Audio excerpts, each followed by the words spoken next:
Speeding is the cause of over 25% of all traffic-related deaths each year in the United States. In fact, for every 10 miles per hour over 50 miles per hour that you drive, your risk of death doubles. Speeding decreases your chances of being able to adjust to something unexpected happening while you're driving.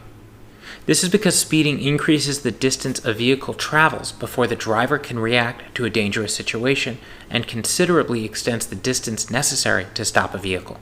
In this animation, we'll watch what happens to a pedestrian in the road at night when two drivers with the exact same response times are driving two cars.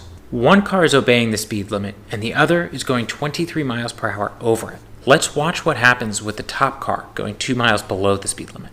As you can see, that once the driver in the car sees the person in the road, they know they need to apply the brake within a fraction of a second. A fraction of a second after that, the driver applies the brake. Since the car was going at a safe speed given the road and visibility conditions, the driver was able to stop the car before hitting the pedestrian. Now let's watch the bottom car.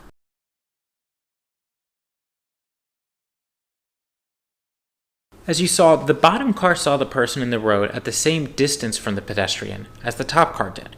But since the bottom car was going over the speed limit by 23 miles per hour, by the time the driver realized they needed to stop the car had actually traveled more distance than the top car.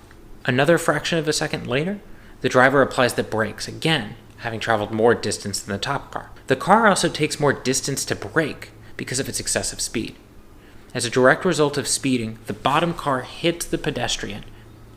It is extremely important to understand that speeding can easily kill someone. Getting somewhere a few minutes faster is never worth the risk. Driving faster shortens the time you have to avoid a collision, and in poor driving conditions, or if you are tired, the results can be even more devastating. In a high-speed crash, airbags and seatbelts also don't work as well to keep passengers safe, therefore the risk of injury or death increases. Always obey speed limit signs. They will help keep you and your passengers safe. But remember, the speed limit is not a target that you should aim for, but instead a maximum speed based on optimal driving conditions. In adverse situations, such as bad weather or poor visibility, driving at the speed limit may not be safe. Make sure you practice good judgment by slowing down in adverse situations. Make sure you give speeding drivers plenty of space.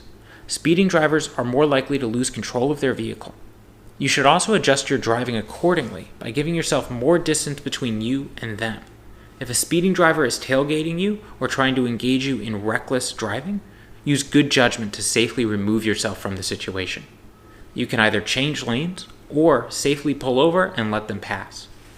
Never let somebody else's actions result in you driving unsafely.